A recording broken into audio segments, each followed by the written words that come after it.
And we are live, people. Welcome back to the channel. Welcome to Chosen Wisdom Football, where critical thinking is a must in order to survive on this channel, people. Welcome to the channel. I hope you guys are feeling good, having a good day as usual.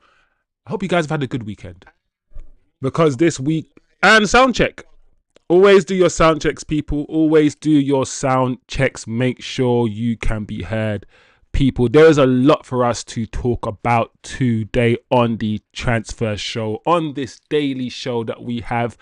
As usual, you know the deal, people. Smash the like on entry. It's a small channel, so you know every contribution that you make to the channel, whether it's a comment, whether it's a like, or just a chat, all of these things matter to this channel, people. So let's go. I hope you guys are feeling good. Today we've actually got a few things to talk about. There is a few things on the news relating to Manchester United today to go through. So what are we going to talk about today, people? What's on the news? As many of you have heard, Tuanzebe is suing Manchester United.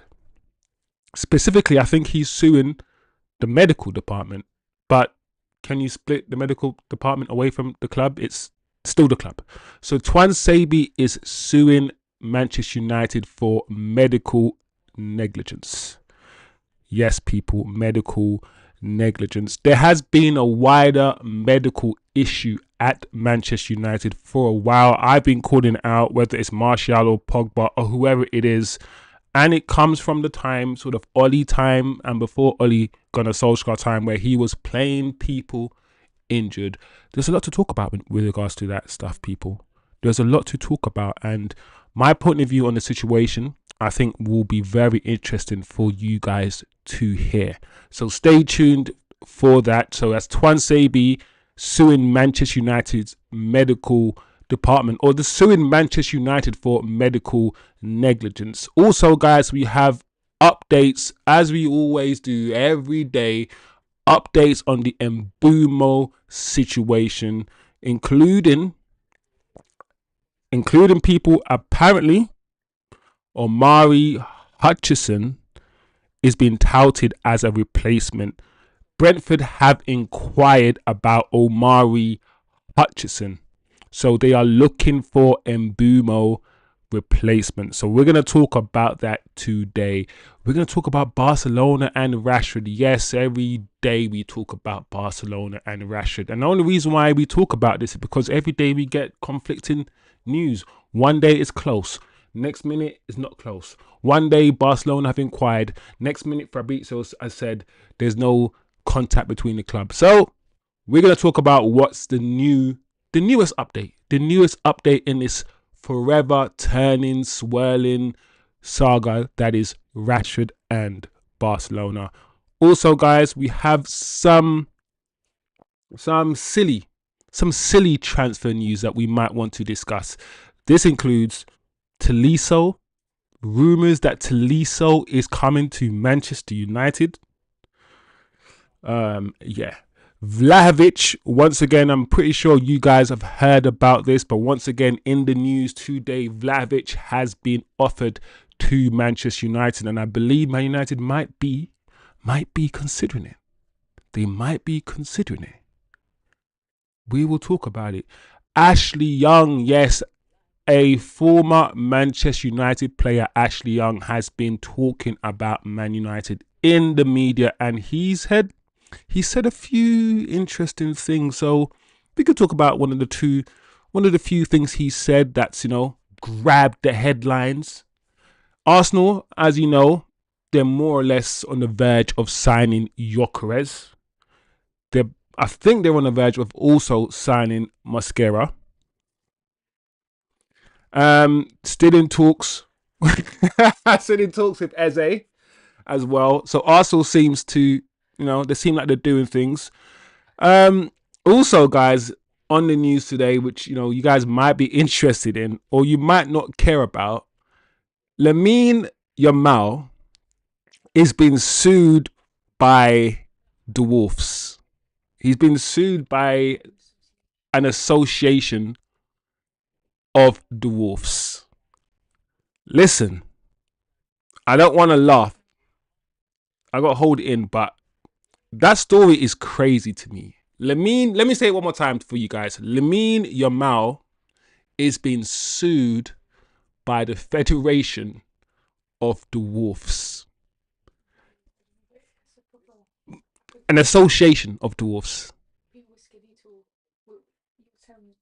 Anyway, we will get into that. That's the last thing we'll talk about on this show, because it's probably not the most football related news topic, but it's strange. When it's very, very strange, people. So smash the like, people, man, please, on entry, as we always do. Big up the chat. Always big up the chat. British Bulldog, my guy. Can we sue football? British Bulldog hasn't wasted a minute. Can we sue football for I think we should be able to, British Bulldog. If you're asking me sincerely and honestly, I think so. For all the depression that's caused all these men, for all the sleepless nights, the night terrors, the night sweats that we have. I've got a case, bro. I've got a RICO case against Man United, British Bulldog. So if I'll send you my stuff, you send you your stuff, and we get the files together and we do this thing. Yeah.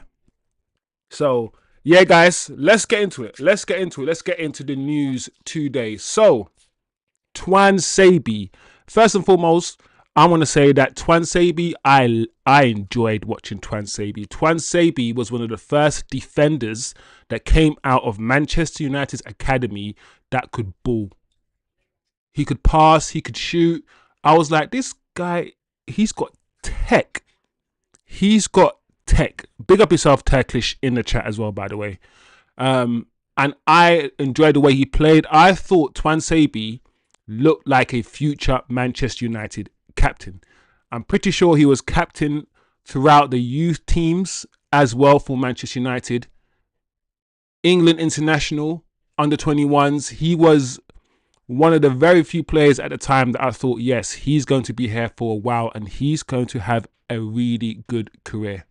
Very high hopes for Tuanzebe, but mostly because of injuries, he just never really kicked on. He never really kicked on. So it's quite interesting that the breaking news today is that he's suing Manchester United for clinical negligence due to medical advice they gave him. In my opinion, a lot of Man United players over the last 10 years, whether you're talking about Phil Jones or whether you're talking about Luke Shaw, Pogba, Martial, there's something wrong with Manchester United's medical department. We've been saying this for a long time as fans. There are far too many injuries. Far too many injuries. So let's get a bit deeper into the news so everybody knows exactly what's going down. So former Manchester United Axel Tuanzebe is suing the club for alleged negligent medical advice. The 27-year-old, the fact this guy is still 27, I thought this guy would like 30 now. He's still 27. And how many games, how many minutes has he played? Probably not a lot of minutes. So anyway, the 27-year-old who joined Burnley earlier this month filed a legal claim with the High Court against United last week. It relates to a period from July 2022 involving an unknown injury and is considered a high-value claim, which is understood to be more than 1 million. Tuanzebe was out for 195 days in his final season at the club before he was loaned to Stoke in January 2023, where he made just 5 appearances. He joined the club when he was 8, making his debut in 2017 and played 37 times for them before leaving in the summer of 2023, joining Ipswich as a free agent.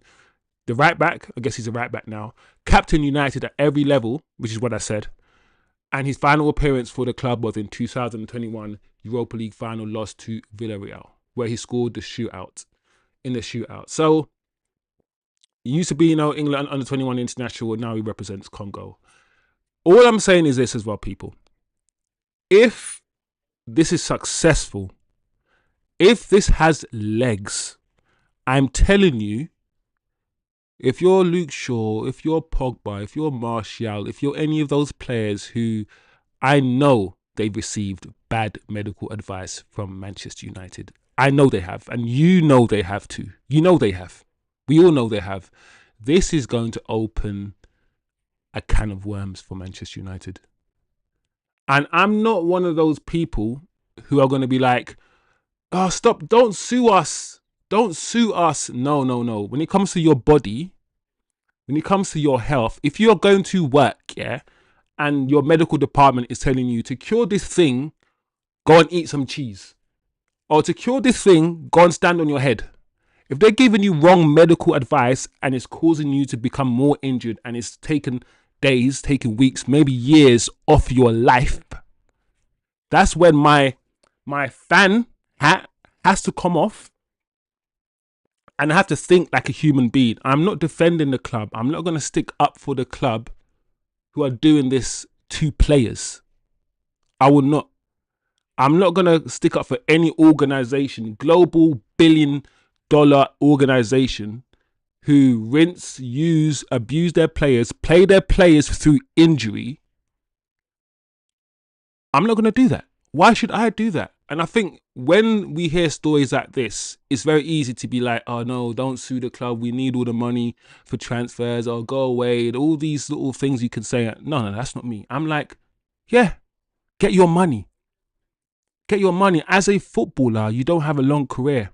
And just as much as you benefit by getting paid and all the benefits you get for playing for the club, when the club is ready, they will throw you to the curb. When the club is ready, they will release media and PR, negative media, negative PR to try to devalue you, to try to get you out of the club. When the club is ready, they will throw you to the wolves. So get your money, people. I can't begrudge what Axel Tuanzebe is doing. I knew something like this was coming. I want to see what happens. I now want to see what happens. Who else can do this? Who else can file this complaint? Or take United to court over this? You know, that's what I'm interested in now. What premise does this start? If any. If any. Even Rashford. I haven't even mentioned Rashford. Rashford's injuries. Rashford always playing through injuries. And that is why I can't, be angry about these players and tell all the, get out of our club and abuse all these players. If they're leaving, they're leaving. But I remember most of these players were playing through injury, breaking their bones, breaking their backs and their flipping knees to help the club, only for us to turn around and abuse them. Nah, that's not me, bro. That's not me. So I'm very interested in this story and to find out where it goes. Where it goes, because it could set a precedent going forward. So let's pay attention to that, people. Let's see what unfolds from that situation. Let me know your thoughts. I know some of you guys, what's Bulldog saying? We've had injury problems for so long, a lot with young players.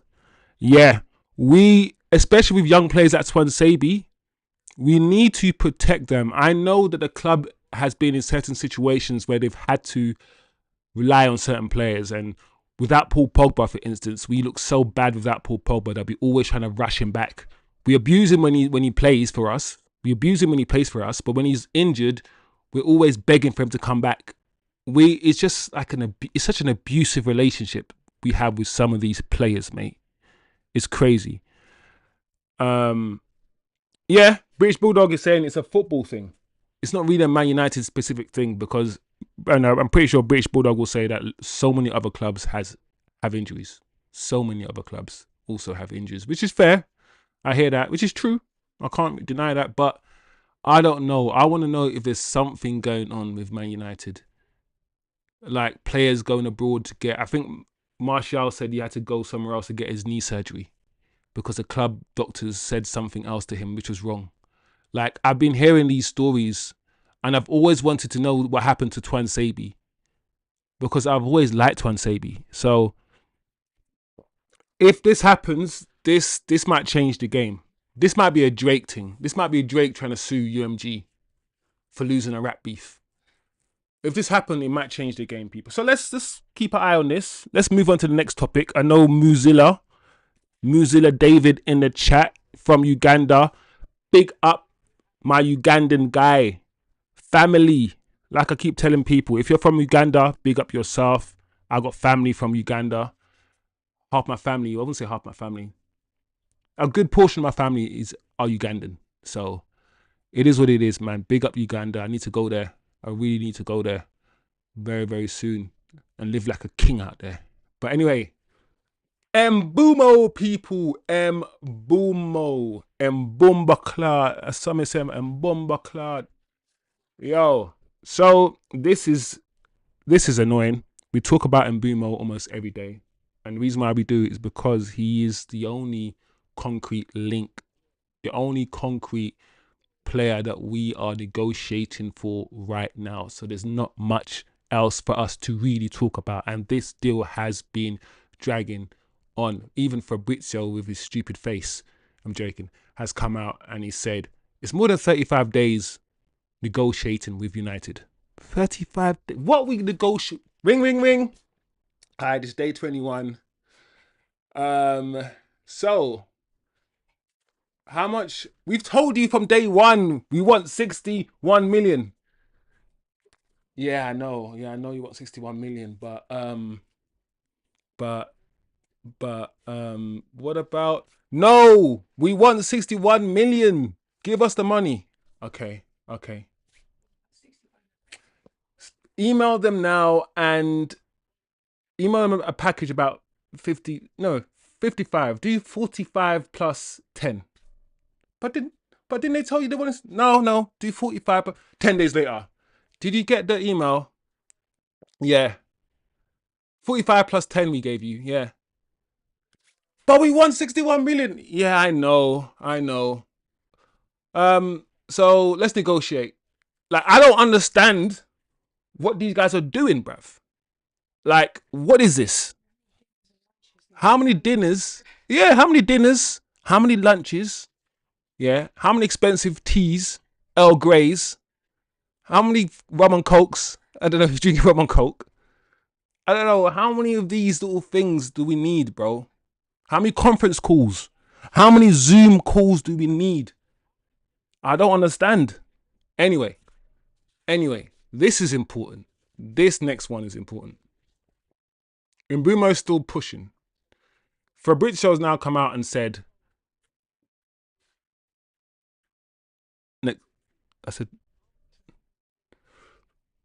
that Brentford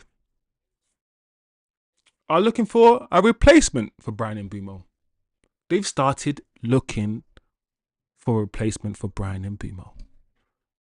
Now, I said last week, people, that if we do not get significant news about Bryan Mbeumo by this Friday coming, then I'm going to start getting worried.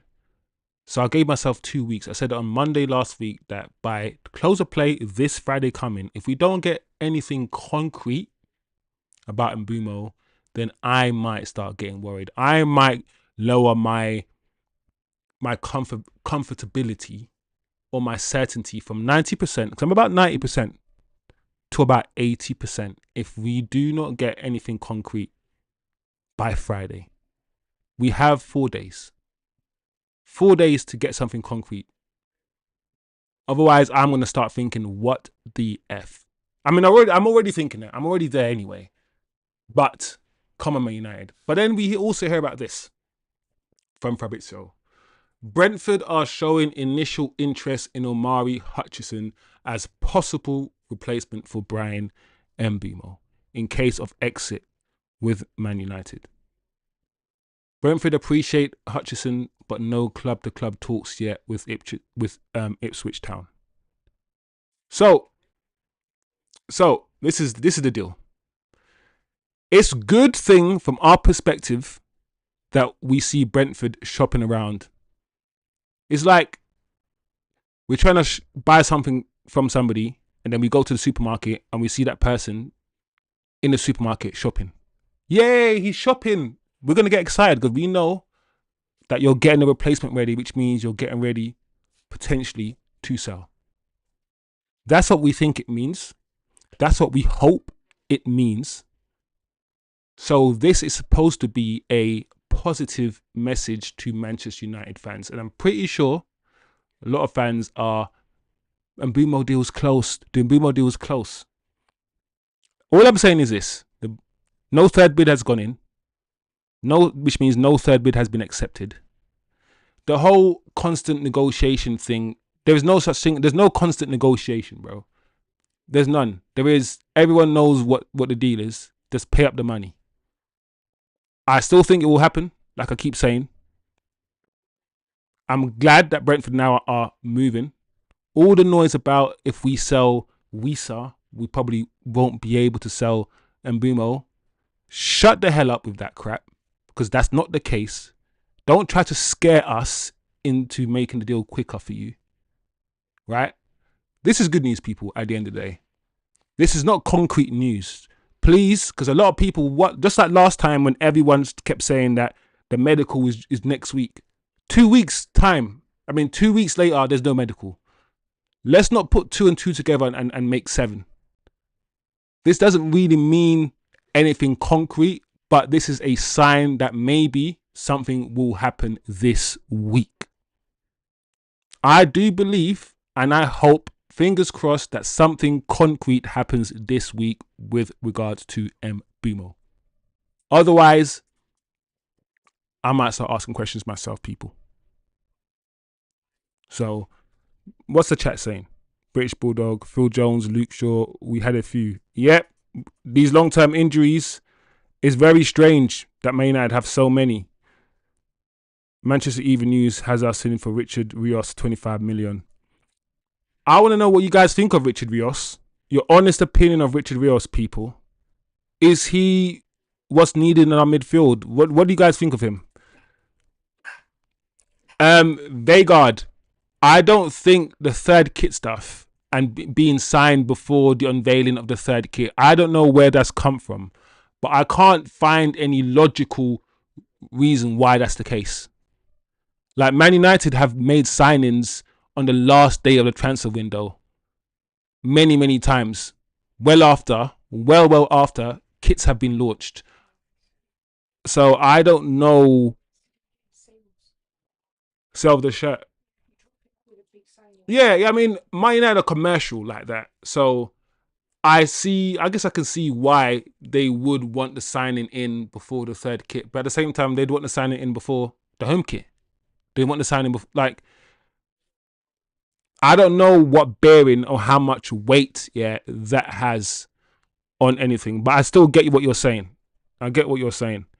And also, Vegard, have you seen the third kit, by the way? Has anyone in the chat seen the actual third kit? Because apparently there was a leaked third kit and it was a black shirt with yellow trims. And everyone kept saying that's a Cantona kit. And I got gassed when I saw that kit. So if that's the third kit, if the third kit, is that black and yellow kit, Vegard, then I might have to buy that kit, you know. Listen, I'm somebody who doesn't want to give the Glazers or anyone any money. But if the third kit is that black and yellow shirt, I might have to get it. I might have to, bro, because it looks crazy. It looks sick. It looks sick, bro. But who knows? We'll see. We'll see. Anyway, so that's a little update on the Mbeumo situation, people. You know how I've always stood on it. I've always said that it's in our hands. It's in our hands. He wants to come. Brentford are open to negotiations, but they want as much money as possible for their... Also, the fact that they sold Ivan Toney for relatively cheap, and they know Wisa, they're not going to be able to demand a lot from Wisa. They want to milk this Ivan Toney thing as much as possible. This is the kit. By the way, guys, this is the kit that I've seen, alleged kit that I've seen as the third kit. That's what I've seen. I don't know if it's leaked, yeah, or people, because you know how people can just make a kit and start claiming it's a third kit. I pray, and I always say this, I pray to every God, Muhammad, Jesus, Allah, Krishna. I have to hedge my bets when I pray, yeah. But I pray that this is real. British Bulldog is yes to Richard Rios. I'm not gonna lie, British Bulldog. I watch Richard Rios, and technically he's good. My only thing when I've seen Richard Rios is that the midfield in the Premier League is so quick, yeah. It's so aggressive that Richard Rios just comes across a lot very smooth. I want to know if he's gonna handle the bustle, the physicality. He doesn't come across as very quick across the grass. That's my only reservation when I watch Richard Rios. But what, I don't know. Anyway, quickly moving on, guys. I know time is important. Barcelona. So this is what I'm saying. Like, this is the tweet, yeah, from I believe last week. Well, from yesterday, actually. So this is the tweet from yesterday, people. And this is how these journalists have lost their mind. Like, where I'm supposed to do a show based on factual information that these so-called journalists are supposed to be getting, not guessing, not reporting crap, not lying to us. They're supposed to be telling us the truth. And a lot of it is just guesswork. So this is yesterday's tweet from Florian Plettenberg. Barcelona are still targeting Marcus Rashford. Barcelona are currently only considering a loan. Understand that Rashford is very open to joining Barca. He's given the green light and now depends on Barca. There's no agreement with Man United yet. Right? Cool. Then Fabrizio today, I believe, has come out and said Barca are yet to decide whether they want to proceed with Rashford deal or not. So one tweet is saying that they're interested and they're looking to, proceed with a loan. Next tweet from a different journalist is saying it's saying they haven't decided whether they're interested. They haven't decided whether they want to proceed. It's not about loan or permanent. No club to clubs talk as yet. It's Barcelona making an internal decision. So throughout this window, we're hearing done deal, then it's not a done deal. We're hearing it's close, then the next journalist is saying it's not close. This has been, I think, one of the worst windows because everyone's now a journalist. Everyone's tweeting whatever. And we're getting flooded with information constantly. Information that doesn't make sense. Information that contradicts. It's like this post-information Twitter world is absolutely insane, people. Mine won't be from the club and we'll say Snapdragon. AP7 says, I'm buying it. Assuming that's the kit, AP. Assuming that is the kit. Assuming the black and yellow kit is the actual kit. Then, listen, I might end my boycott. Listen, let me show you. Let me get up, yeah, and show you guys, yeah, the last kit that I've bought myself, yeah. Let me show you. 1 sec.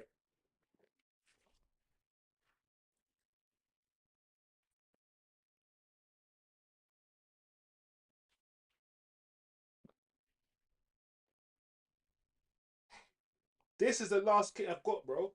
The last time we won the Premier League, we wore this. This is the last kit I've got. I ain't bought nothing else. Obviously, people have bought me shirts. That's fine. But I have not spent no more money. This. Look at this. Clean. I know some people didn't like the check pattern. Man say it looks like a picnic table. But this, yeah, I like this, people. I like this. That is a Premier League. That's flipping Premier League winning kit right there, my friend. And ever since that day, yeah, I haven't bought a shirt. I haven't bought one. I'm like, no, I'm not giving these guys my money, yeah, until they show me a return. I refuse. I refused. So It is what it is, people. It is what it is. The last time I went to Old Trafford, I refused to pay money and watch the crap football, was when Zlatan scored. Was it on Boxing Day? And I ain't been back to Old Trafford since then. And I'm not ashamed to say it, people. Like, I have a relationship with anything. If I'm giving my money to anything, if I go to work every day to bust my ass, yeah, to get pennies, I'm going to make sure that wherever I put my money into is going to give me something. All Man United have given me in the last 7 years is headache, depression, my locks falling out. Like, what is this? Why am I pouring money into this thing that doesn't give nothing back to me? As much as I love the club, bro. As much as I love this club, the club takes the piss. That's why sometimes I'm like, Sancho, get your money. I don't like it, but get your money. You got to look after yourself. Rashford, get your money. I don't like it, but get your money. Because when the club is ready, the club will take the piss out of you. Anyway, people. AP7, big up yourself, my G. Big up yourself. What are we talking about? So we done Rashford. So that's basically most of the main news. I think now we're gonna head into this rumor territory now, because I don't like this, people. Let me know what you think of this. I don't think it's true, but it's been reported, so we have to talk about it. Apparently, Man United have inquired about Tolisso. I'm not gonna lie, guys. I'm not. I've seen Tolisso. I don't think he's what we need. I don't think he can do it I literally don't think he can do it in the Premier League. I'm not a fan of Tolisso. Yeah. I don't really know I got nothing positive really to say about this. And sometimes when you got nothing positive to say, my mama always tell me, don't say nothing. Don't say shit if you ain't got nothing positive to say. And I've seen him. I don't know. What do you guys think? If we can get Tolisso for about 15, 20 million, would you guys be down? Do you guys rate him? I don't rate him that highly, people. I might be the minority, but I don't really rate him that highly at all. So, yeah. No, Turkish said Tolisso, no. The French league, Lyon. Lyon? Yeah. Plays for Lyon, the French league. So, I'm not really with it, people. I'm not going to be honest. I'm not going to be honest. Imagine that. Bare lies. But I'm going to be real. I'm not on it. I'm not on it, and I'm not going to lie, people. So I'm going to move on. I don't think any of you guys are really bothered about this news, because I think like both me and both you all know that that's nonsense talk. I hope it's nonsense talk. But we're not really linked. Apart from, Rios, we're hearing some stories about Rios, but other than that, we're not really linked with many midfielders, and we need to be. We need to throw away our midfield in the bin and get a new midfield. That's what we really need to do, ideally. A whole new midfield. But that's a whole new different story. Anyway, Vlahovic. Listen, Juventus are trying their hardest, to get rid of this guy. They are moving mountains. I don't know how you move rivers, but they're moving mountains, rivers, hills, the pyramids of Egypt. They're moving them. I don't know how you move them, but they're moving all sorts to try to get rid of this guy. So the idea that we are in for somebody that Juventus desperately want to get rid of is very, very strange to me. We've been hearing for about 2 or 3 weeks that Vlahovic has been offered to Man United. And maybe 4 years ago, I might be like, do you know what? Yeah. But no, there's something about Vlahovic. I think we should stay away. I really do. I'd rather us go and get Ollie Watkins. then flipping go and get Vlahovic. I mean, what do you people think? It's not a dictatorship. This show is never a dictatorship. It's about you guys. What do you guys want? Do you guys want Vlahovic? I don't want Vlahovic. I don't want a hothead. I don't want anyone to disrupt what the manager is trying to build. I'm not even a fan of Amorim, but I still want to give Amorim all the tools that he needs, and I just can't see Vlahovic. I hope we stay away. I need Man United as much as possible to not get anyone's dustbin. Arsenal raid Chelsea's dustbin all the time. We tried to raid Chelsea's dustbin by getting Mason Mount, and I hope that has taught us a lesson. There's always a reason why certain people want to get rid of players. Yes, the likes of Eric Cantona. We bought Cantona when Leeds wanted to get rid of him, and he was disruptive, and he was all these things. And Ferguson managed to tame him and make him into the player that he was, or help him realize his true potential. But most players are not like that. That's very rare, and I feel like we need to stop trying to buy players from certain leagues, especially from the Italian league, that other teams want to offload. If you can't make it in the Italian league, the slower paced league, you're not going to make it in the Premier League. You're not. You're not. AP7 says, no, I'm done with people from the Italian league. I am. However, I might enter AP. I might. Big up yourself, TK. Big up, man. I might entertain someone like Edison from Atalanta. So I hear you, I hear you, AP. I hear you. But there's one or two I might still entertain. But in general, I'm with you, bro. I'm with you. So, no, not for me. Please, Man United. The way that you've got Cunha, best at Wolves. You've got Mbeumo, best at Brentford. We need to follow that same pattern. The best of the rest. Get the best players that we can possibly get. Because all the other teams, they're going away from us. They're going further and further away from us. Especially our midfield area that we haven't really... I mean, we're signing Ugarte while Man City are signing Reinders and Liverpool are signing Wirtz. And this is what I'm saying. It's just weird. It's weird what we're doing. Yo, TK. Yo, big up yourself, bro. I'm all right, you know.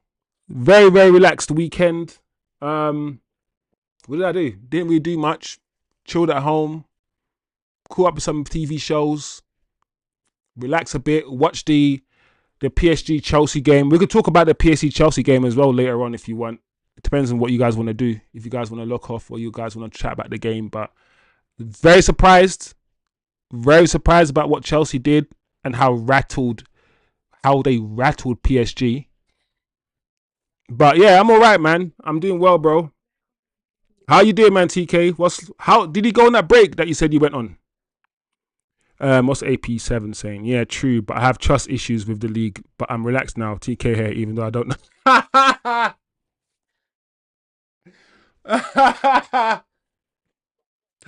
I got trust issues, but I'm relaxed now because TK here, even though I don't know him. He said relax, so yeah, no, I hear you. I hear you. TK, you got to tell people why they should relax, bro. What are you gonna provide?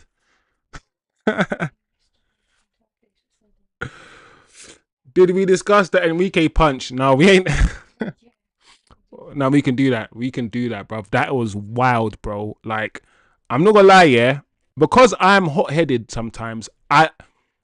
Because I can be hot-headed, and in my youth, I'm from the Caribbean, innit? I'm Jamaican. In my youth, I'm the first to punch a man in his face.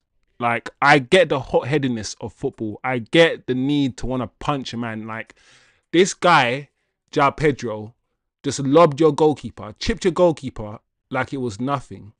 Like, I'm not condoning it, by the way, the punch. But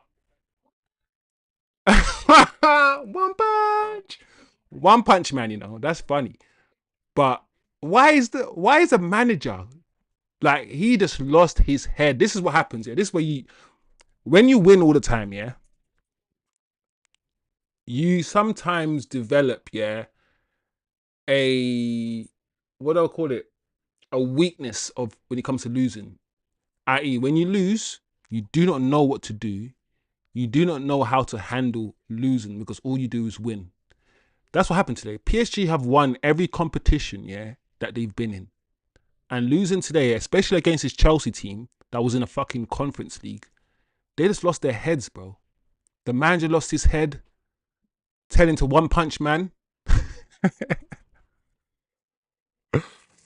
Oh, man. Listen, we will talk about this World Cup, Club World Cup thing. Because I've got a lot to say about this Club World Cup competition, bro. A lot. Anyway, let's finish off. What else is there? So we got Tolisso, we got Vlahovic, we got Ashley Young's comments about the manager.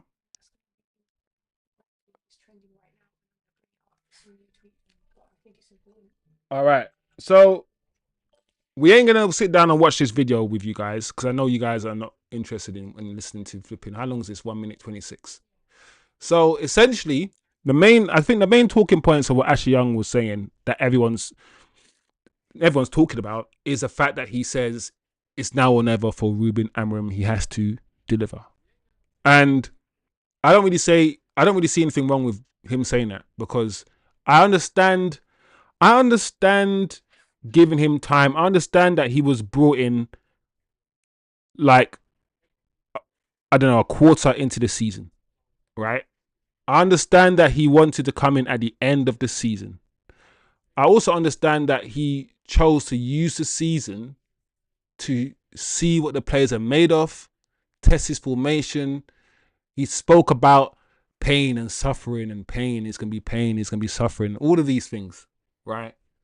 Suffering, all of this stuff. I understand all of that stuff. I get it.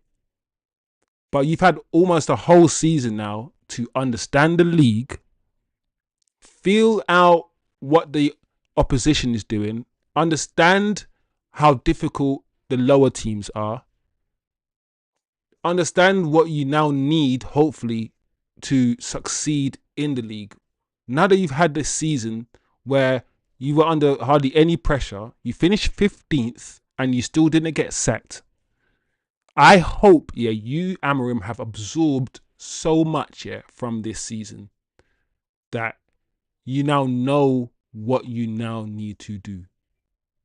I pray, because this is hope and prayers, that's it, that INEOS give you as much as they can. Give you Cunha, give you Mbeumo. I doubt it, by the way, but I hope they give you as much as you can. So you, Amorim, have little excuse. This formation that he's trying to implement in the Premier League, his style of play, I have my doubts, yeah, whether it fully can work. I really do. I really do. So I don't see anything wrong with what Ashley Young is saying.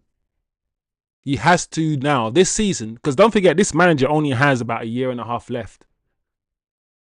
And if there is no feeling that you're going to get an extension, you kind of lose your authority in the dressing room. If the players know that you've got like a year left or a year and a half left and your contract is not going to be renewed. We've been in a situation before with Ralph Rangnick. They almost don't have that incentive to do what they need to do, to bust their guts, to play hard because you're leaving, bro. You're leaving. Who the hell are you? So this season, the manager needs to be under immense pressure. If we keep Højlund and his manager plays Højlund 5 games in a row and we lose all 5 games, I don't want to hear people say give him time. I don't want to hear that stuff because he now knows about Højlund. He's seen Højlund for the whole year. He knows about him. So if he continues to do the same things that he was doing last year, I need this guy gone. I need someone who can adapt, who can change. An environment changes, new information comes in, change, adapt. Can't be going the same formation, the same setup against every team all the time. Everybody changes. Liverpool changes sometimes. Man City, they change their setup. the same way. And not only that, he spent almost the whole year playing fullbacks, defenders at wingbacks. We basically, because the wingbacks are supposed to be attacking players, right? So we're supposed to have at least 5 attacking players. The wingbacks, 2 number 10s, the striker. When our wingbacks move forwards, our defenders, Dalot and Mazraoui, they don't offer the attacking flair, the attacking nous that we need in those positions. Amorim is such a negative. He was very negative last season, and I wondered, is he negative because he's scared about the defense? Then I thought to myself, hold on. Attack is always the best form of defense. We know this. Scoring goals was an issue last season, and this manager played 5 defenders. 5 defenders plus Casemiro, who's more or less a DM. So you got most of the team are defending players with only 4 attack-minded players, and wonder why we don't score goals, bro. When most of the team are just there to defend. Yeah, bro. Yeah. So anyway, I agree with Ashley Young, and Ashley Young's comments has kind of led to this. So this is... Go on. Because people are concerned about his management. This was the tweet that came out from OG Nice fan before you even got him. All right. So Radcliffe is trending right now on Twitter. He is trending. And this is a tweet from a Nice fan. Right, straight after he bought Man United, would you say? Right. This is the tweet, people.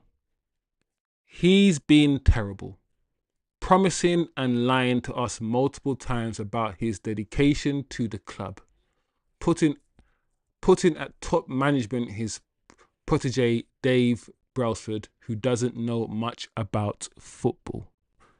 Stop right there. What does that sound like to you? It sounds like Man United. He's a Chelsea fan who wants to buy Man United, persuaded you guys he loved Man United. Like, he's just a billionaire that wants money, bro. That's it. That's all this is. I don't understand why we have to be emotional about the people who own us. Okay, let me rephrase. Emotional about the people who own the football club, but he doesn't own me. Anyway, let's continue.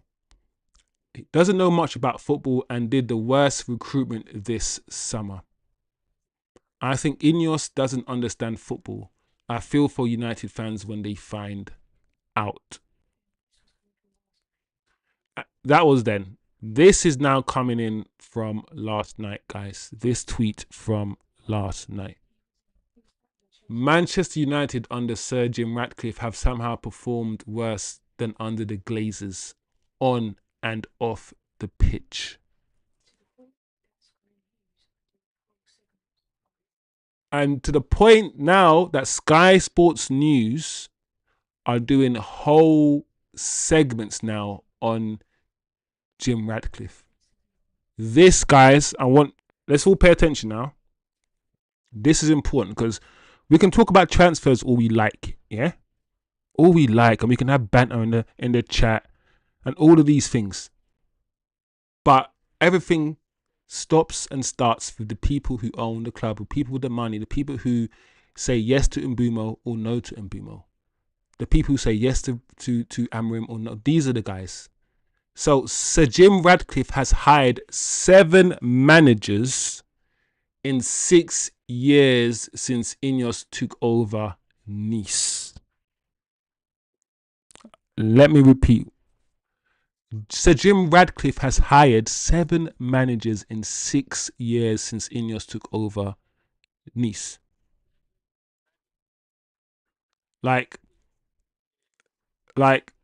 that shows to me that Jim Ratcliffe doesn't know anything about football anyway. Brailsford doesn't know anything about football. These guys don't know anything about this sport. And most billionaires don't. I mean, the Glazers don't know anything about football. Most owners don't really know anything about football. They just want to walk around and say, listen, I own this club. Listen, when you become a billionaire and you sit with billionaires, because I'm a financial advisor, I don't know why I keep having to say this. So I talk to these, not billionaires. I don't talk to billionaires. Let's not gas the thing. yeah. But I talk to multi-millionaires daily. Daily, I talk to these sort of people. I understand their minds. I understand what they think about. I have to change my Discord to talk to them on a level. When I have my meetings, my financial planning meetings with these guys, I have to switch out of my human brain and start thinking like a snob. I've got to be like, talk about golf. Like, how was your shorthand? How was your this stroke? Whatever. I got go to their level to connect with them. And some of the conversations that they have, I'm like, whoa. I can't say too much because I don't want to lose my job. But some of the conversations that they have, I'm just like, you guys are not even on this planet. You guys are not real humans. Anyway, none lasted 2 full seasons. Ten Hag sacked. Amorim is not being backed. Onana injured. No Mbeumo deal. Rashford, Sancho, Garnacho and Cole still here. No hope for Man United fans. So that's all just a dread. That's a dread message. Very negative. But it paints a picture. It paints a picture and it forms a narrative. And the narrative that's formed is informed. It's an informed narrative because it's based on objectivity and facts. There's a lot of people who are like, no, give INEOS. Listen, INEOS messed up, right, at Nice, and they've probably continue to mess up.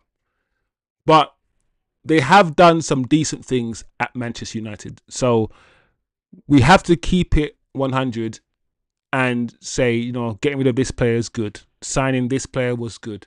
Getting Lenny Euro and some of those signings they made was good. But they've also messed up here. So we have to sort of be impartial and keep it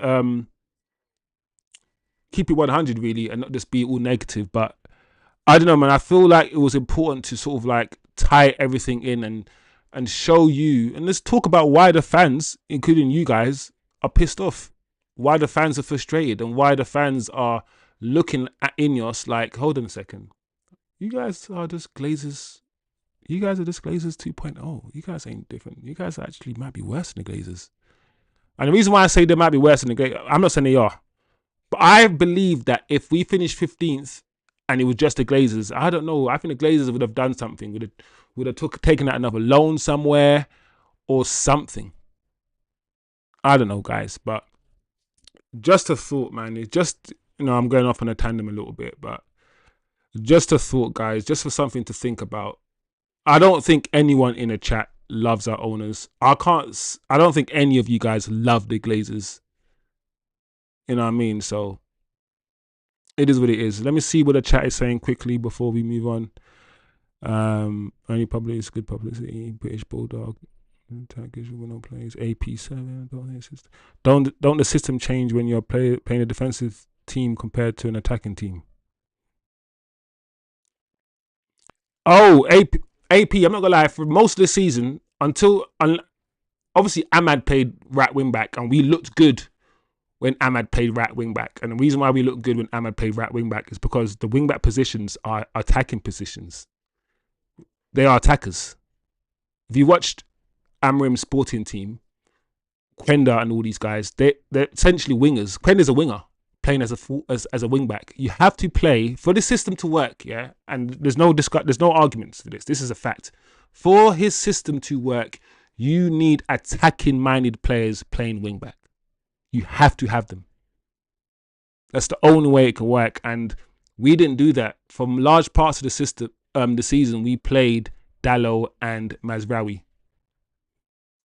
And I said it before, before we loaned Anthony, whenever we brought Anthony on the field to play right wing back next to Ahmad in the 10, that side of the pitch just looked much better. It looked better. If we have the ball and we're attacking, it means they don't have the ball. Sometimes they score more goals than your opponent.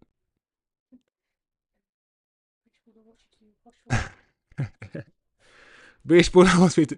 You want me to do my meeting voice, my work voice, my code switch voice. And good afternoon. Hello there. Hello guys. How are you today?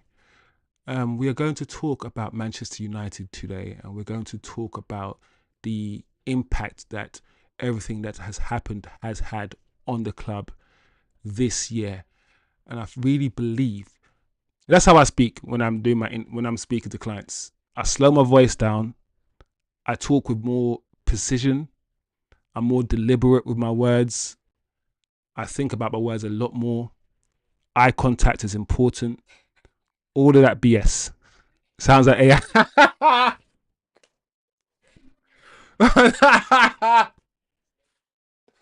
I say it sounds like AI, you know.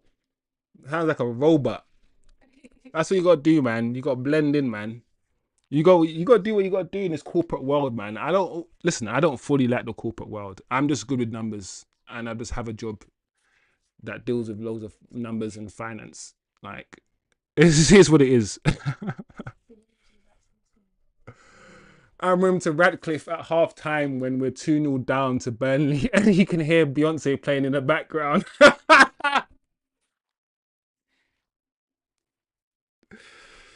Oh no. Oh no.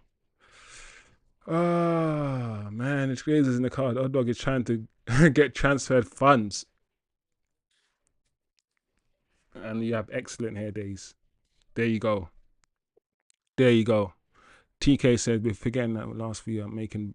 Yeah, I mean, we're not making bonehead buys, and they don't want to. I mean, they've said it. They've come out and said that they don't want to make the mistakes of the past and overpay for players, which is cool.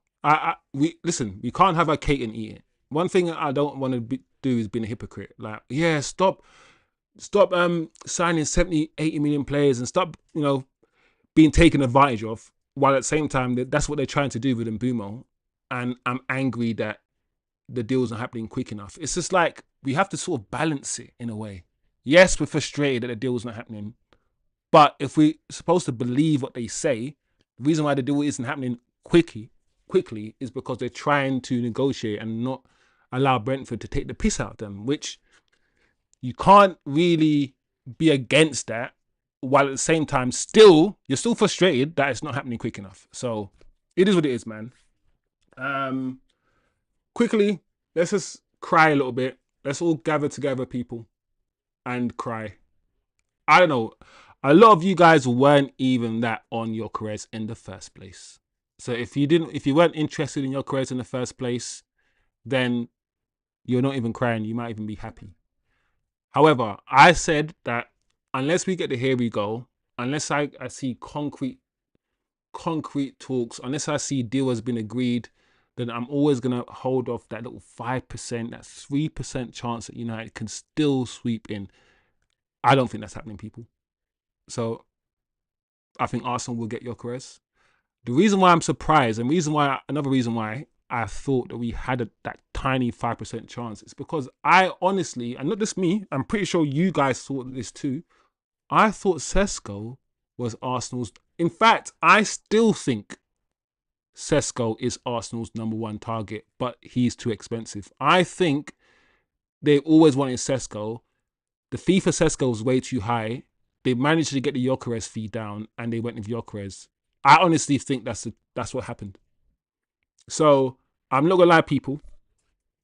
Arsenal getting Gyokeres is a problem. You can argue that we're not shopping the same place as Arsenal, or we're not in the same league as Arsenal. We're fighting for 10th, and they're trying to win the league. But Gyokeres, even if he's half the player that he was at Sporting, even if he scores 25, he gets 25 GA. That's good, bro. Arsenal might be a problem. Forget Noni Madueke for a second, because that's not a game changer. But this, Mosquera looks good. Mosquera looks good, people. Let's not lie. And talks with Eze is ongoing. If they get those three, I don't know, man. Let me know what what's Arsenal going to do this year with those three players? Am I overhyping it?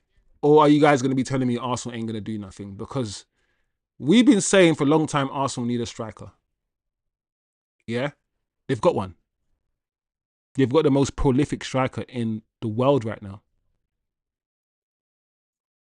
So, what are we saying about Arsenal? What are we saying? Anyway, I thought we'd just have a little moment of silence that our hope and dream, it's probably more the manager's hope and dream, has been dashed with regards to Gyokeres. I I probably wanted Gyokeres more than Osman, only because I know that's what the manager wanted more than anything, and I want to give him what he wants, so he's got no excuse. But yeah, like I said, many of you guys don't really care. Many of you guys don't really never wanted Gyokeres anyway. But it's a shame. It's just a shame, people. I hate Arsenal. I hate Arsenal so much. I hate Arsenal. TK says, British Bulldog, I'm not spending my millions on football. Sounds like trying to trick me. Maybe the Deadwood is helping us not make these stupid buys. I'd rather have Wisa. Oh, TK said he'd rather have Wisa. So you're going to take Brentford's front line, basically, in Mbeumo and Wisa. I hear that, TK. TK says Gunners will finish second and a few points behind Liverpool City right until the last 5 games of season. Then wheels fall off. Oh, Gunners will be second and a few points behind Liverpool and City until the last 5 games, and then the wheels will fall off.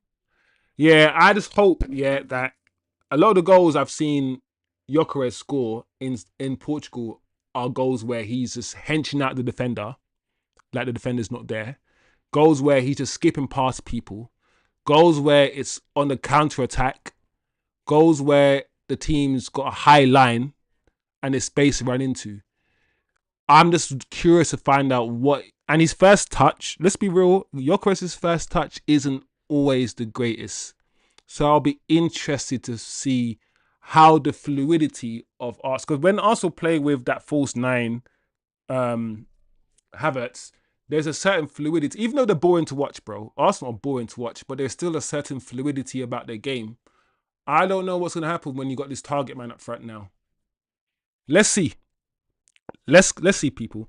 British Bulldog said he is good. I had him on FC25. Anyway, quickly, let's go. Boom, boom, boom, boom, boom. Ekitike. So, Newcastle, people. Newcastle of all the clubs. I'm not going to lie. Newcastle have been beaten to like all their top side. Like Mbeumo, no, we're going to have him. Cunha, no, we're going to have him. Like everywhere Newcastle have gone, to get some players, someone else has bought them. Which is cool. We wanted Delap and Chelsea got him. And Chelsea... I hate Chelsea. I hate the way Chelsea always seem to get our top signings, bro. Before us. Ruben, we wanted Ruben. We wanted him before he went to Chelsea as well. Like, Chelsea just do this. Sometimes I feel like Chelsea don't even do their own scouting. Sometimes I feel Chelsea just sit there and wait for others to do the scouting. See who is showing interest. See who's showing interest, and then they come and they come and like, oh shit, oh yeah, and they swoop in and they take our players, bro. Like, I can't do this Chelsea thing. Anyway, I deviate. Newcastle have submitted an official bid today for Ekitike. The proposal's higher than the 70 million euros previously offered by another club this summer. Who's this other club? Don't say by another club, bro. Like, if you know who the club is, say who the club is. What do you mean by another club? Anyway, Newcastle are pushing to get this deal done. Negotiations underway.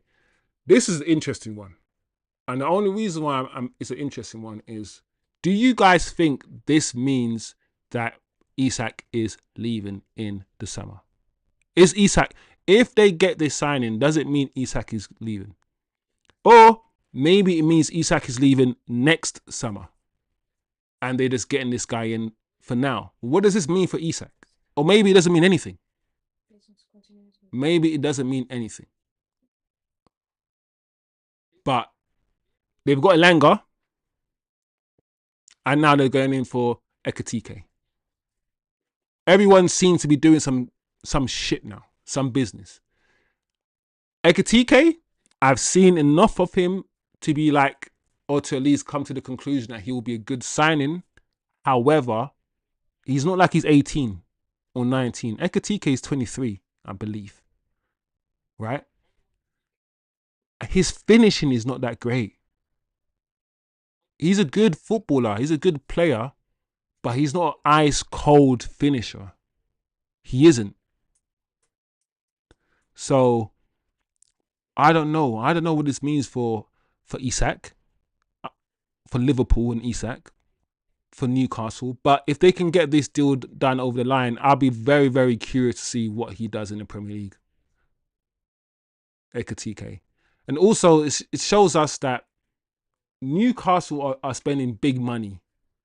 All the clubs, yeah, like Newcastle and like Nottingham Forest, that were below us 5 years ago, they're now ahead of us, spending more money than us.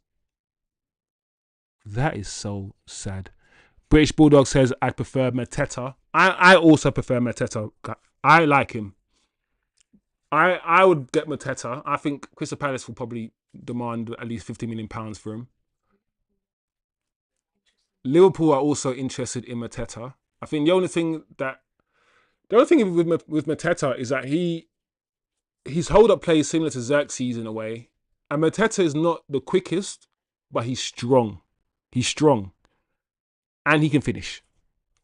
So he's not the perfect striker, but I'm not going to lie, we've said it many times, the strikers market right now, at this stage of football, is really poor. That is why teams are playing with false nines. That's why Arsenal are playing with false nine. That's why PSG playing with a false nine. That's why Liverpool playing with a false nine. There's no strikers out there. None. So, yeah, all the clubs are busy, British Bulldog. So, anyway, what's next?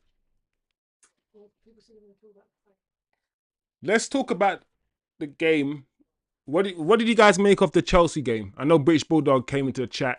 I did a stream, and it wasn't that many people in the chat on my live stream, to be fair. I know British Bulldog, ratings, bro, for passing through in the stream. But I was so surprised, while at the same time not surprised, if that makes sense. I like the way that PSG play football. I think everybody likes the way they play football. It looks like pure football. The midfield, they move around, they pass the ball, they occupy different spaces. It's all fluid. And PSG have had their way for the past 12 months. But I've always thought to myself, whenever they played Aston Villa, and even when they played Arsenal, a robust midfield, if you can stop them playing, if you can get stuck in, if you can do what Caicedo done and the first 2-3 tackles, kick them. Kick their ankles. Get into them. Get tight to them. Make them feel uncomfortable.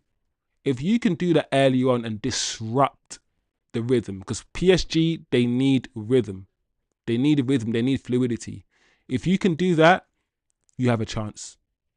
You have a chance. And all of these little teams that play pretty football, if you can play direct, if you can be direct, as soon as you get the ball, direct. That's how Al Nassr beat Man City. Direct. That's their weakness. That's their Achilles heel. Also, when I was watching the game, all I saw was Chelsea. Chelsea's players were just fitter, bro. So much more athletic than PSG. PSG looked burnt out. They looked like they've had an 80-game season. They looked tired. Chelsea, as soon as Chelsea lost the ball, they got back into shape. Very, very tight, yeah. 2 lines of defense. One line literally on the 18-yard box, and the other line of defense, the midfield line, literally a yard ahead.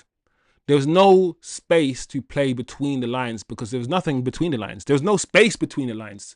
Chelsea defended well, and anytime Chelsea counterattacked, they looked like they were going to score. It was literally such a good performance from Chelsea. It's got everyone talking about how Chelsea are, not favourites of the league, but are going to finish in the top 3. They look dangerous and all these things. As much as I'm impressed by Chelsea's performance in this competition, I don't know how much this is going to translate to the Premier League. Because, yes, Chelsea's midfield is good. Lavia wasn't even playing. Reece James Reece James, the way Reece James moved into the midfield as well and was doing those crossfield, those sort of 30-yard passes into the channels. Like, Maresca really, really took Enrique to school in that game. Very, very fascinating game to watch. João Pedro didn't actually have a good game. He scored that goal, really good goal. But other than that, every time he had the ball, he lost it. Most of the times he had the ball, he lost the ball.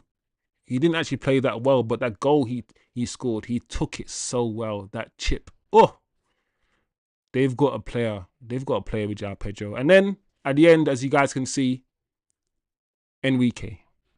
My guy Enrique. That's when you know. Think about Enrique. Enrique's an old man.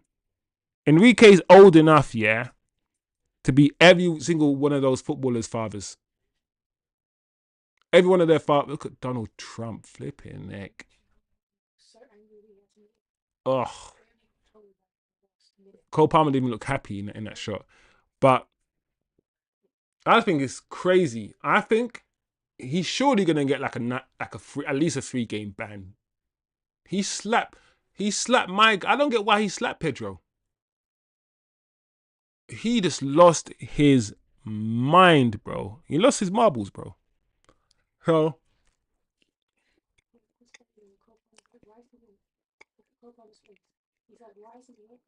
Cole Palmer's not happy at all, bro. Look at Cole Palmer looking at Trump. Does Trump even understand football? Does Trump even know? He's actually capping down and thinking. Reece James are saying, "What are you doing, man? He's a twat. Don't worry, you're talking to him. Why are you celebrating him?" Oh wow, he's even saying that. Is that what you do? Cole Palmer is literally in this video, literally saying, "What you doing?" What you do? Yeah. I'm glad this video's there. Cole Palmer's like, what the hell? Why is the president of the United States in the shot while the team is celebrating? You're not. I've never seen this before. I've never seen the president of a country literally on the podium while the team is celebrating their trophy like he won as well, bro. Get off. Why are you there? It's such a weird thing. You can't even enjoy it. Like, oh, like I know this ain't a political channel and this is just football related. And unfortunately, the president is inserting himself into football. So I can talk about it. And Cole Palmer was also asked about it. So the president decided to insert himself into football. So I will say this on this channel. Fuck Donald Trump. That's it. That's what I have to say. Anything else? I think that's it, guys.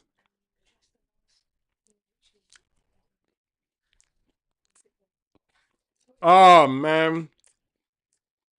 We're gonna end on this, people. Oh, we're gonna end on this story. Oh, guys, I don't want to be disrespectful, so please hear me out. But this story is funny. I know it's not supposed to be funny.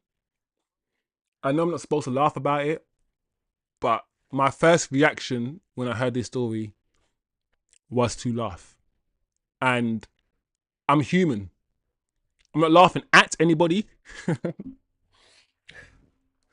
I'm not laughing at anybody. I'm just laughing because I think the situation is funny. So I want to be clear of what I. Anyway, this is what's going on, people. This is the story. The Association of People with Achondroplasia.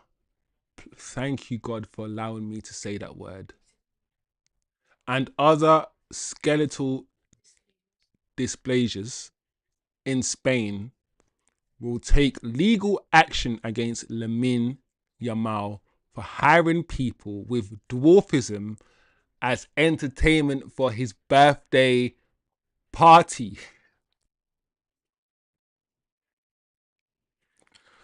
When I heard that story, my first reaction is good. people who are with dwarfism need to get paid too, right? They can entertain us, just like a clown can entertain, just like anyone else can entertain, right?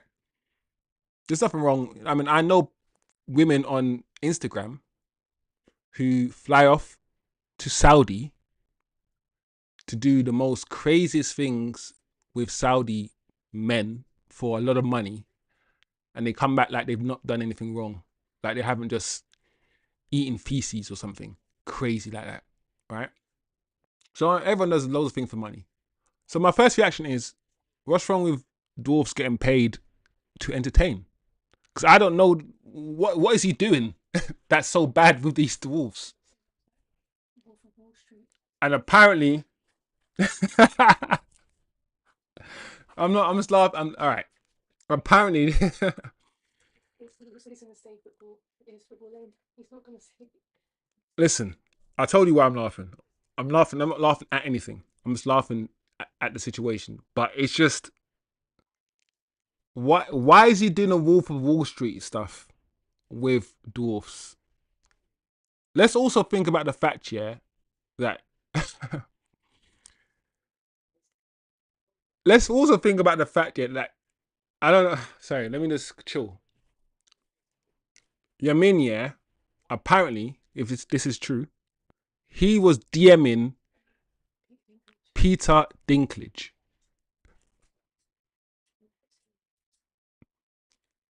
He was DMing Peter Dinklage. He wanted Peter. He wanted. Oh no. This is not cool that we hire to make fun of them. Oh, I get it now. See, I didn't see these pictures. I get it now. Like, he apparently DM'd Peter Dinklage because he wanted Peter Dinklage at his party too. I'm like, Visual though. Why don't you have a little laugh? This is no small thing. bro, I'm trying my best to be respectful. It was like literally, you break it down, like some have them But- hands and you hire them to make fun of them. Because I get it. listen. Nah, I can't. I'm a good person. You know the ones you got looking at. After this show, I'm gonna look in the mirror. I'm gonna tell myself 5 times I'm a good person. I'm a good person. I am. I'm a good human being. So here's what it is. And all I'm saying is this: what is wrong with Lamine Yamal? Yeah, to the point where he feels, yeah, that he's on such a level that he can DM Peter Dinklage, the actor, and ask him to come to my birthday. No. Like, where is the self-awareness of this kid, bruv? Who's informing this kid? Who's telling this kid, yeah, that you can hire dwarfs just to have fun with them because they're small people? He's the one who's seen with the 30-year-old Instagram model. And yeah, and this is the same kid that was seen with a 30-year-old Instagram model, right? And I know if the roles were reversed and it was a 17-year-old girl with a 30-year-old man, people will probably have things to say. It's just because she's got deference. So This woman said she was offered to go, but couldn't take her phone. They didn't tell us why. They had to have women with big boobs. all right, so I was asked to attend Lamine Yamal's birthday party. They offered us between 10 to 20k. See, bro, imagine getting offered 20k, yeah, just to turn up at our party. But I don't know what they expected from us. They were asking for blonde women with very specific chest dimensions. We couldn't take our phones. He was planning something big. Bro, haven't we witnessed the Diddy trial? What are we learning? What are we learning from what we're seeing? People are not learning. You're just going out there DMing women left, right, and centre saying, here's 20k, come to, like, this stuff will, what's wrong with these footballers, man? Apparently, look, there you go, people. There you go. 2 years ago. Check your DMs. So for 2 years, yeah?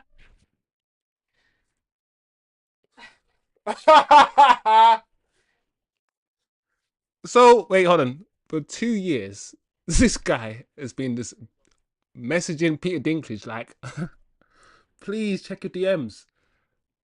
All right. This is what this clearly is, people. Let's call out what this is. Because let's not act like footballers don't have fetishes.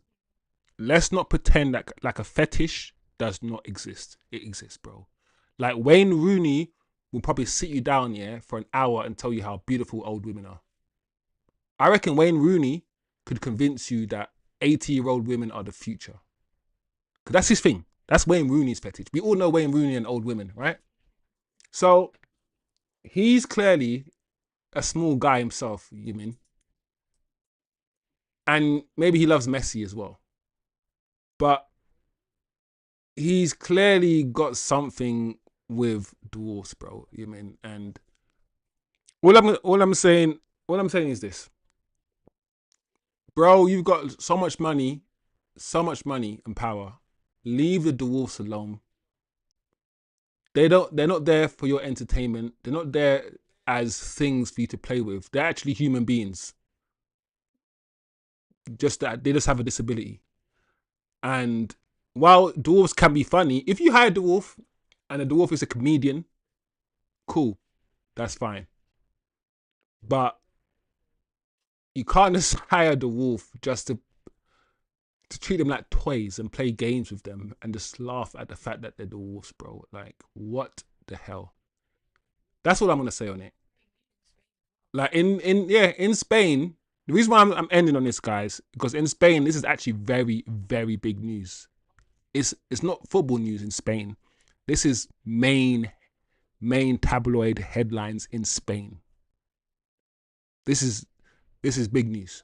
So I just found it's big news with a little twist on it. Like I said, I'm not laughing at the dwarfs people. And I'm a good human. So like I said, I'll do the work. I do the work internally to work on myself, people. I will. But sometimes not everything that's serious. I'm a very serious guy. And a lot of the times I'm on here and I'm just talking serious. Sometimes not every day is serious.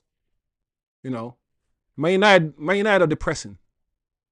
And every time I come on here, every day, most of the time there's some negative news. So I'm not saying this is the positive news, but this is just different news. Because they don't want this behaviour replicated by young people. He wanted to hire prostitutes with big tits. Wow, the Spanish government has asked for investigation towards this. British Bulldog saying footballers are dicks.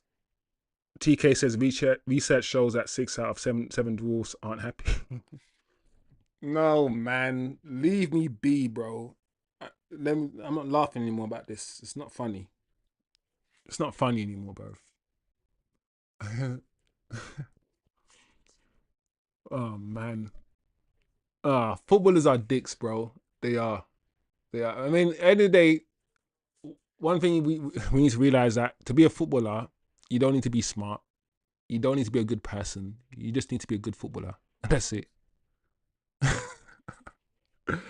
Anyway, guys, that is the news for you. I hope you've learned something today about Lamine Yamal. What have you learned today about Lamine? What has that taught you about this guy?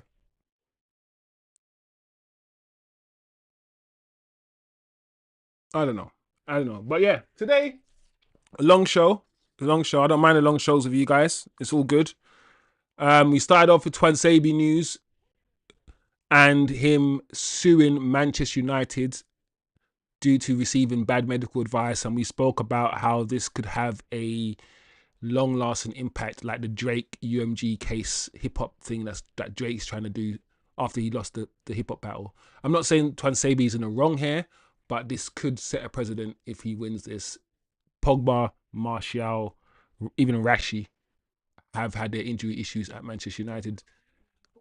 And we bought Højlund injured with back issues as well. So we'll see about this.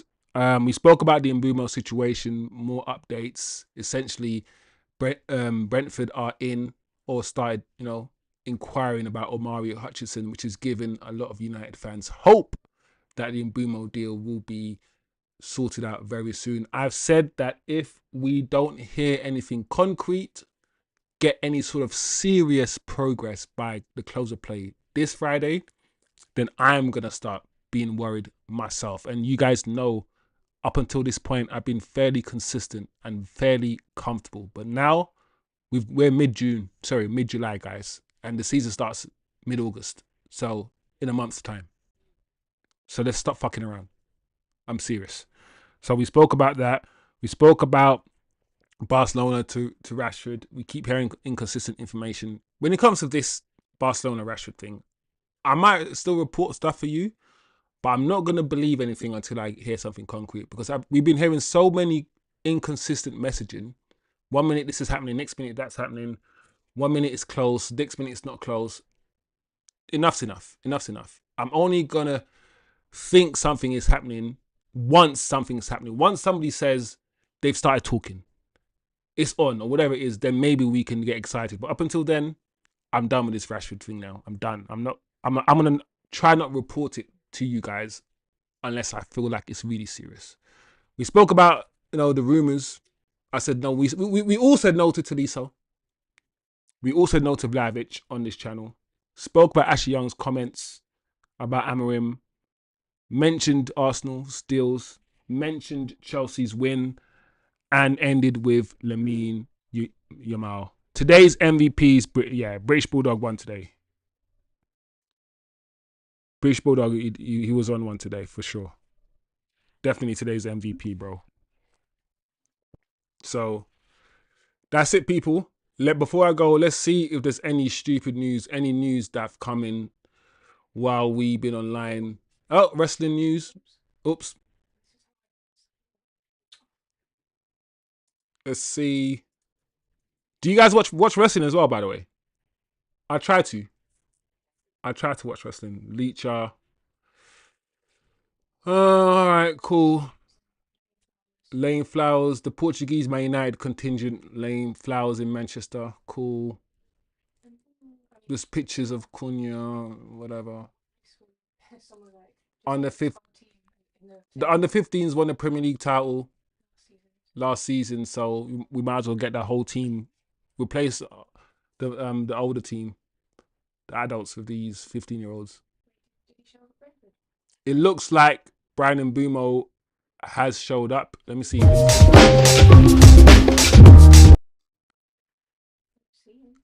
But it says breaking news. He showed up.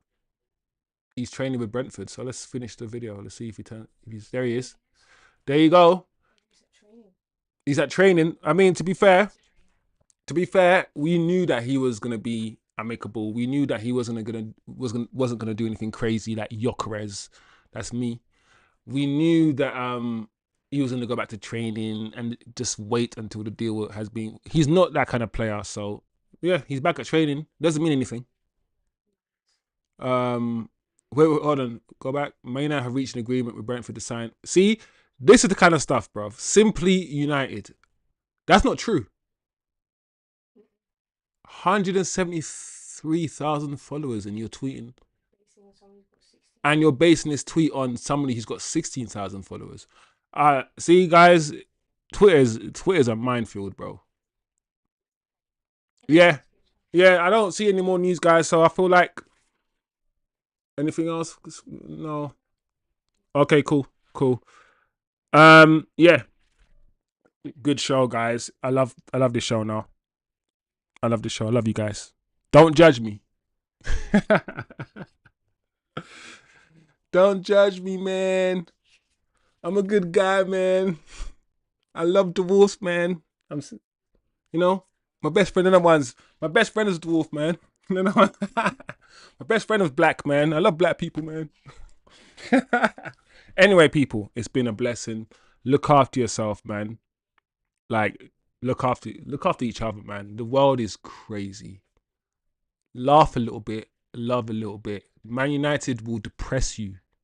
This club will finish you mentally if you put too much of yourself into this club. They will F up your day, F up your week. So just have a laugh, man. Don't take things too seriously. Leave that to me. I'm losing my hair. I'm stressed. Let me do the stressing so you guys can do the relaxing and chilling. Look after yourself, man. Always be positive. Hopefully, similar time, 7 o'clock-ish. tomorrow I'll be here, hopefully with more news.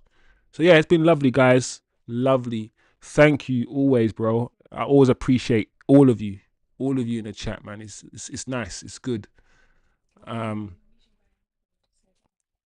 Take the missus out for a classy meal. Who, me? Me, TK. Hey, Vegard.